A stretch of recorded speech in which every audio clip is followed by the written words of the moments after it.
Thought you might need a little warm-up. Thanks a bunch. So what's the deal now? Carrie says triple homicide? Yeah, looks pretty bad. Kidnapping, jealousy, revenge, and murder can all be found in the critically acclaimed and Oscar-winning movie Fargo. It captured the very essence of suspense and mystery, all within the backdrop of a quiet and peaceful setting. It wasn't too hard considering much of the movie was shot in and around Hallock, Minnesota, the largest city in Kittson County, which also serves as the backdrop for our story. And for those of you who say movies aren't real life, then consider the disappearance of Dawn Carlson, and you've got a real-life mystery on your hands.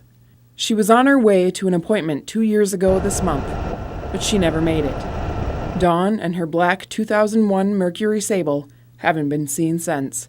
It wasn't an easy story. Deanne is Dawn's older sister. She says she spoke to Dawn the day before she went missing. She was concerned about maybe some checks that bounced if I knew somebody was looking for her.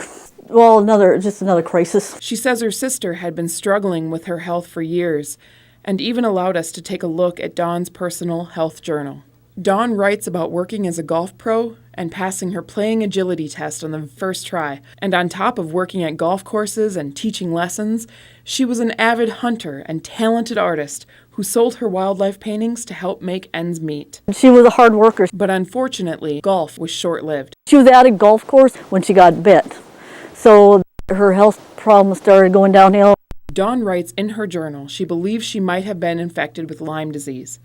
But after several negative tests by doctors that seemed to rule out the debilitating illness, and after multiple medications that were prescribed to her but never seemed to help, Deanne says Dawn began battling depression. I'm so sick, I feel like I'm dying.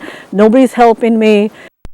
Deanne says she knew Dawn was struggling with a lot of things in life. Non-sufficient funds checks. It was just something she was worried about. And I think she maybe had a 2 or 3, but after she got her Social Security disability check, they'd eventually clear anyway. But there was a glimmer of hope. Dawn said she had been approved for heating assistance to help her with the cold Minnesota winters we all know so well. But she never showed up to get the money. Deanne says Dawn was stopping by their aunt's house first, and it was the aunt that Deanne heard from next. She just felt like Dawn was she was nervous and she was worried about her. She went to Dawn's house, but her sister wasn't there. And I checked the house, there was nobody here, the car wasn't in the yard. Tried calling and there was no answer. So a few days later, I made a missing person report with the sheriff's office. I was the initial officer that was working the day that she was reported. Kittson County Sheriff's Deputy Mark Wilwant is the lead investigator on Dawn's case. She didn't really have a fond liking of law enforcement. She was battling depression, but go do a welfare check, and she didn't like us being there. But Deputy Wilwant says a couple of weeks before Dawn's disappearance, she called the sheriff's office and said she wanted to apologize. Kind of like she wanted to make amends, telling us that she was going to start her life over. So when Deanne came into the sheriff's office on October 2nd to say Dawn appeared to be missing, Deputy Wilwant says they weren't concerned right away. Well, she's been telling us that she's planning on moving, that she's going to start her life out someplace else, so we're like, maybe that's what she's doing. The investigation has not been without its conflicts. Remember how Deanne says their aunt was worried about Dawn after leaving her house? It's not what Deputy Wilwant says he was told. She was totally surprised by the whole thing, too. She didn't throw up any red flags, and she didn't notice anything different either. Dawn was officially declared missing on October 5th, 2013. That car hasn't been re-licensed since she disappeared. We checked all the local salvage yards.